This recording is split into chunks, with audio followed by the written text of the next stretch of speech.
Ya, assalamualaikum warahmatullahi wabarakatuh. Terima kasih teman-teman. Malam ini saya memutuskan untuk membuat video monolog karena beberapa bulan terakhir saya mengupdate status di WA, di IG, membahas konflik Gaza dan Israel, tapi ternyata memang tidak cukup karena story hanya berumur 24 jam dan beberapa teman-teman kadang bertanya soal Gaza dan susah menjelaskan kalau cuma dalam bentuk story. Akhirnya saya memutuskan untuk membuat video monolog. Saya mencoba breakdown sejarah panjang wilayah Palestina karena beberapa politisi Israel beberapa kali menyatakan bahwa Palestina itu sebenarnya tidak ada. Jadi entitas Palestina itu tidak ada. Akhirnya narasi itu dibangun dan menjadikan Palestina sampai hari ini lemah di PBB, di dunia internasional. Kekuatan politiknya juga lemah karena narasi-narasi yang dibangun oleh Israel bahwa Palestina itu sebenarnya tidak ada dalam sejarah. Padahal kalau misalnya kita lihat di Injil lama, misalnya Injil yang sebelum tahun 1948, karena 1948 Israel berdiri, kitab-kitab Injil di 1920-an bahkan jauh sebelumnya lagi, di sana ada peta wilayah yang diperebutkan dan itu tertulis Palestina. Di koin pun ada koin yang tertera 1997 itu tertulis juga wilayah Palestina. Saat pengungsi Hitler, Yahudi yang korban Hitler datang ke wilayah Palestina, mereka juga dicap paspornya itu dicap dengan cap Palestina. Nah, tapi kembali lagi orang Israel akan menarik lagi mundur jauh ke belakang bahwa di dahulu tidak ada Palestina juga, yang ada Israel. Mereka akan tarik ke masa kerajaan King David atau Daud. Saya membuat beberapa catatan karena ada beberapa rentetan kejadian yang penting dan harus detail juga tahun-tahunnya. Jadi saya membuat beberapa catatan untuk itu. Nah, kita akan coba mulai dari Ibrahim. Kita mencoba mulai dari Ibrahim ke panjang ke belakang karena memang sepertinya harus seperti itu. Nah, Ibrahim itu turun di tahun 2200-an, 2200 sebelum Masehi, 4000 tahun dari sekarang, karena tahun Masehi itu dihitung dari kelahiran Yesus. Jadi 2200 tahun sebelum kelahiran Yesus, 4000 tahun dihitung dari hari ini, itu Ibrahim turun, dan Ibrahim lah yang melahirkan beberapa keturunan, dan nabi-nabi itu berasal dari keturunan Ibrahim setelah Ibrahim. Israel biasa juga menyatakan bahwa siapapun yang mengkritik atau menindas Israel, bangsa Yahudi, itu hari ini akan dicap antisemitik. Jadi antisemitik itu dikonotasikan anti Yahudi atau anti orang-orang Yahudi. Padahal kalau misalnya kita lihat sejarahnya, Semit itu berasal dari kata Sem. Nuh memiliki anak namanya Sem. Sem ini memiliki keturunan sampai ke Ibrahim. Jadi Nabi Ibrahim ini garis keturunannya dari Sem, anaknya Nabi Nuh. Nah, setelah Nabi Ibrahim, semua nabi di bawahnya itu berasal dari keturunan Ibrahim. Ibrahim memiliki 3 anak. Ismail nanti akan menjadi bapaknya orang Arab, karena orang Arab turunnya dari Nabi Ismail. Terus Ishak melahirkan Yakub, dan Yakub menjadi bapaknya orang Israel. Makanya kalau di luar, di barat, biasanya disebut bahwa Yahudi dan Muslim itu sepupu sebenarnya, karena berasal dari bapak yang sama, Ibrahim. Yahudi, Muslim, Nasrani itu sepupu. Itulah makanya Ibrahim disebut sebagai bapak agama Semit. Agama Semit ada 3, Yahudi, Nasrani, dan Muslim. Nah, dengan pemahaman itu, antisemit yang dijadikan Israel sebagai senjata untuk menutup mulutnya orang yang mengkritik Israel tidak relevan lagi, karena antisemit harusnya diartikan anti semua keturunan Ibrahim. Jadi oke. Ibrahim turun di Mesopotamia. Mesopotamia itu peradaban kuno di sistem sungai Tigris dan Eufrat. Itu ada di Irak, Suriah, Turki, Iran, ada di antara itu. Mesopotamia ini salah satu peradaban tua yang awalnya peradaban awal, dan memang peradaban awal rata-rata memang berada di sistem sungai. Ada peradaban Mesir, waktu itu juga ada peradaban Mesir sama di masa itu. Peradaban Mesir juga berada di Sungai Nil. Peradaban Mesir ada di Sungai Nil, terus ada peradaban Sungai Indus di India, peradaban Sungai Kuning di Cina. Jadi rata-rata memang peradaban awal itu berawal dari sungai, sistem sungai. Ibrahim tumbuh dan akhirnya bermusuhan dengan Raja Namrud, rajanya Mesopotamia waktu itu. Ibrahim dan keluarganya terusir. Akhirnya dia dari Irak pindah ke Suriah, pindah ke wilayah Lebanon, Palestina, sampai ke Arab. Jadi Nabi Ibrahim akhirnya berkeliling. Kalau tidak salah, Nabi Ibrahim itu akhirnya meninggal di Palestina. Akhirnya berakhir riwayatnya di Palestina. Setelah itu muncullah Nabi Musa. Jadi saat Ibrahim, wilayah Palestina dan sekitarnya itu dikuasai oleh Mesopotamia. Setelah Mesopotamia direbut oleh Mesir, peradaban Mesir, Fir'aun waktu itu. Dan orang-orang Israel diungsikan dan menjadi pekerja paksa di Mesir. Di Mesir menjadi pekerja paksa, membangun piramida, bekerja paksa dan siksa lah. Setelah itu turun Nabi Musa. Nabi Musa salah satu misinya adalah membebaskan orang Israel dari kejahatan kerja paksa ini. Akhirnya Nabi Musa berhasil membawa orang Israel menyeberangi Laut Merah, yang dikisahkan Laut Merah dibelah dengan tongkat Nabi Musa, dan menyeberanglah orang Israel ke semenanjung Sinai. Itu jaraknya sekitar 500 tahun dari Nabi Ibrahim, antara Nabi Ibrahim dan Nabi Musa. Semenanjung Sinai, terus mereka menyebar. Akhirnya di saat itu beberapa ratus tahun setelah Nabi Musa itu dikirim lagi Nabi Daud, atau di dalam Injil dikenal David, King David, Raja Daud. Nah, Daud ini yang membangunlah kerajaan bagi bangsa Israel di Yerusalem waktu itu. Nah, Daud melahirkan anak yang namanya Sulaiman, yang akhirnya jadi nabi juga, Nabi Sulaiman.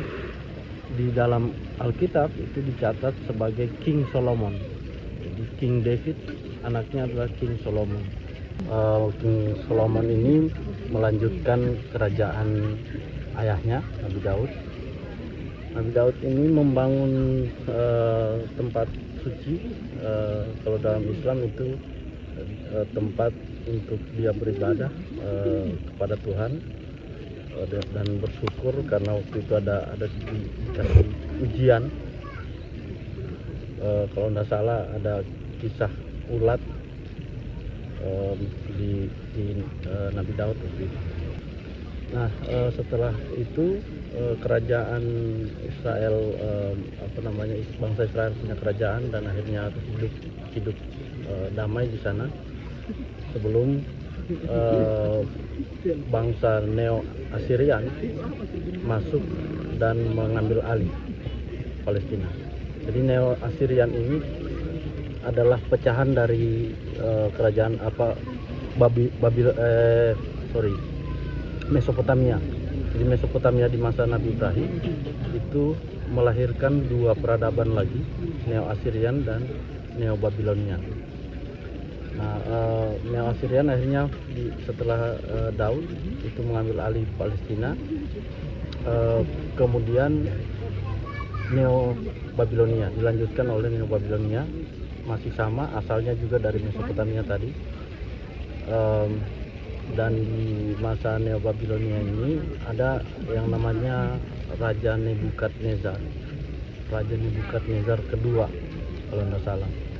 Itu melakukan pembantaian terhadap Yahudi di Palestina, dibantai dan diusir. Itu di tahun sekitar 587 yang tercatat, berarti sekitar 400 tahun setelah King Solomon membangun kuilnya. Sekitar 400 tahun kemudian Neo Babilonia dengan Raja Nebukadnezar menghancurkan itu dan membantai orang Yahudi. Itulah pertama kali orang Yahudi dibantai dengan sadis dan diusir. Nah, setelah Nebukadnezar,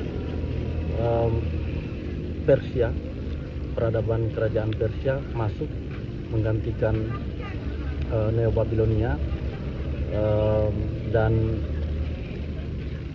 di tahun 500, tidak lama setelah Neo Babilonia itu Persia menggantikan di tahun 516 itu Raja Darius itu dari Persia akhirnya mengizinkan kembali orang-orang Israel yang sudah terusir oleh Nebukadnezar tadi, diizinkan kembali untuk kembali ke Palestina waktu itu. Nah, itu Raja Darius yang terkenal bijaksana, mengembalikan kembali orang-orang Israel ke Palestina. Nah, setelah Persia muncul 200 tahun kemudian muncul Alexander Agung. Alexander Agung ini dari Yunani klasik. Alexander Agung ini muridnya Aristoteles, murid langsung Aristoteles. Akhirnya dia menjadi penakluk yang disegani. Perjalanannya waktu itu dia tujuannya ke Mesir. Tapi kalau mau ke Mesir itu harus lewat Palestina. Akhirnya Palestina juga ditaklukkan oleh Alexander. Nah, setelah Alexander Agung masuklah Romawi,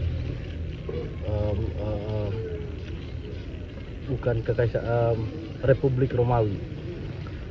Republik Romawi masuk ke Palestina tahun 63 sebelum Masehi. Tahun 63 sebelum Masehi mereka masuk Republik Romawi. Waktu itu masih Julius Caesar. Julius Caesar menjadi penguasa terakhir juga di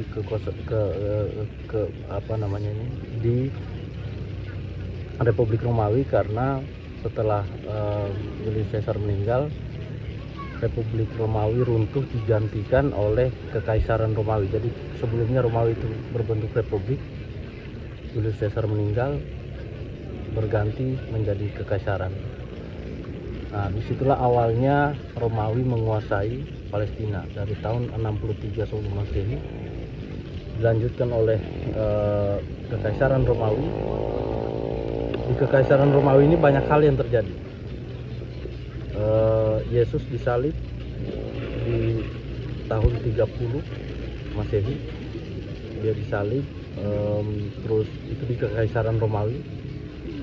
Terus Caligula, seorang raja yang nyentrik dan juga agak gila di Kekaisaran Romawi, juga berkuasa di tahun 37 sampai 41.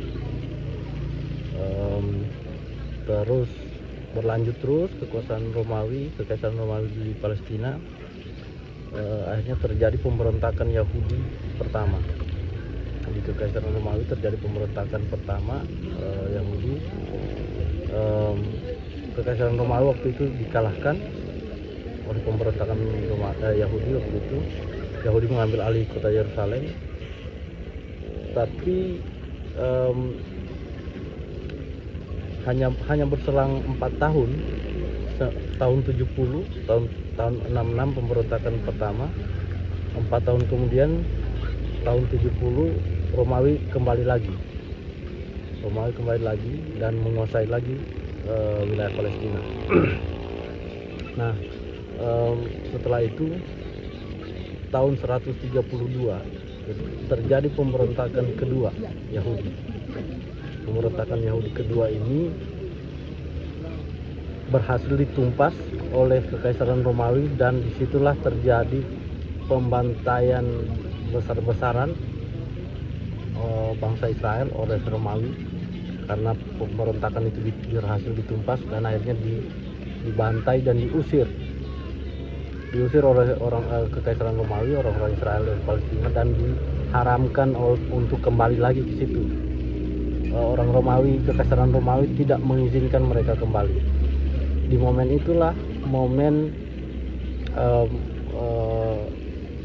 orang Israel ini diaspora menyebar ke seluruh dunia, karena memang pembantaiannya sadis dan besar-besaran.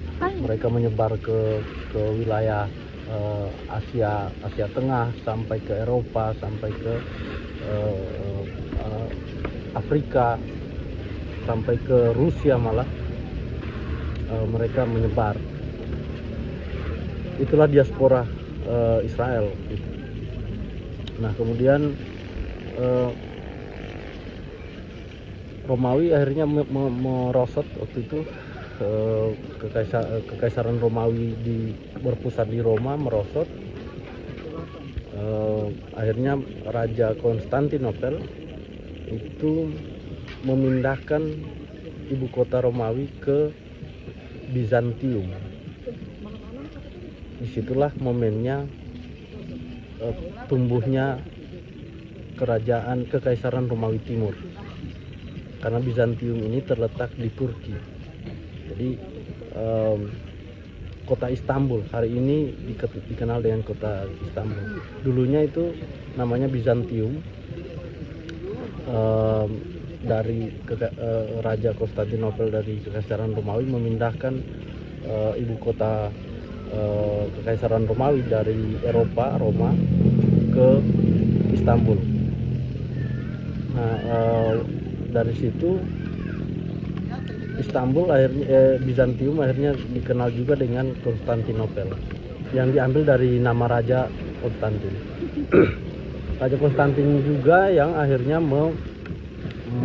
mensahkan bahwa agama ofisial kerajaan Kekaisaran Romawi itu adalah Kristen. Itu disahkan oleh Raja Konstantin di situ, dan akhirnya terjadi saat Kristen menjadi agama ofisial Kekaisaran Romawi Timur, dan Kekaisaran Romawi Timur juga menguasai Palestina waktu itu. Akhirnya terjadi migrasi besar-besaran orang umat Kristen ke Palestina, dan dibangunlah beberapa gereja suci, beberapa infrastruktur di Palestina, infrastruktur untuk agama Kristen di Palestina.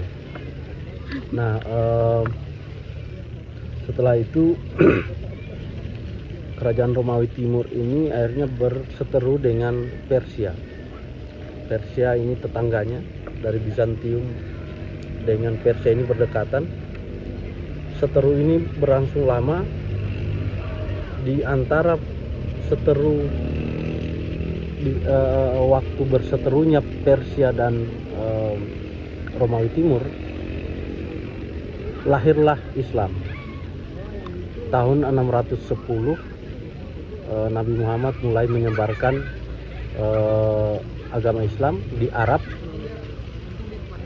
Saat Islam berkembang di Arab, Persia akhirnya menguasai Palestina, menggantikan Romawi, Bizantium tadi, Konstantinopel.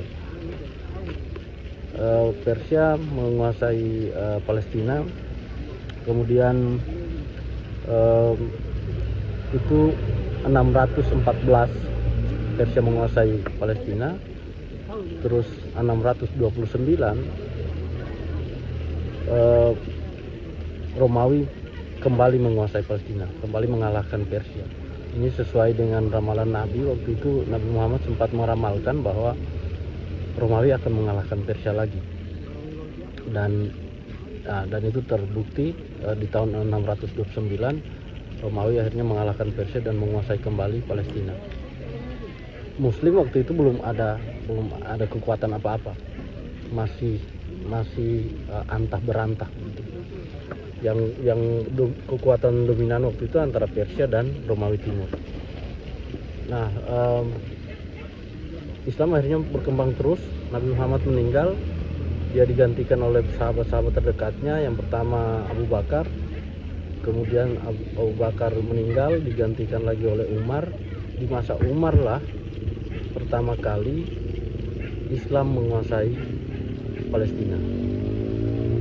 Jadi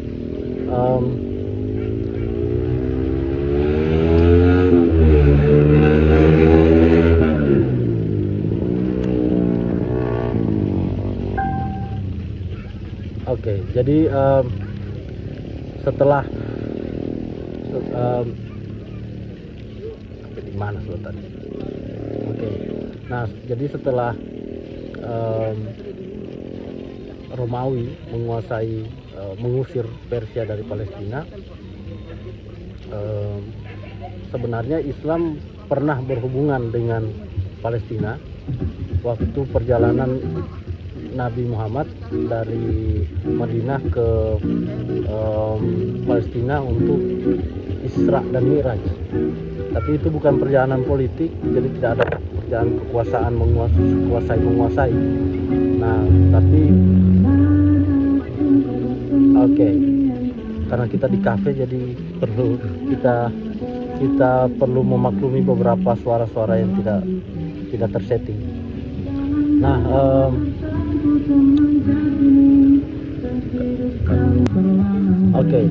jadi di kekuasaan Umar lah Islam pertama menguasai Palestina. Dan ya karena situasinya kita tidak memungkinkan, karena kita ada di kafe dan suara musik sudah masuk. Sepertinya seri ini harus ditutup di sini saat Islam masuk ke Palestina. Nanti kita akan lanjutkan di masa Islam sampai ke British Mandate di akhir keruntuhan Ottoman. Saya pikir itu dulu, teman-teman. Terima kasih. Assalamualaikum warahmatullahi wabarakatuh.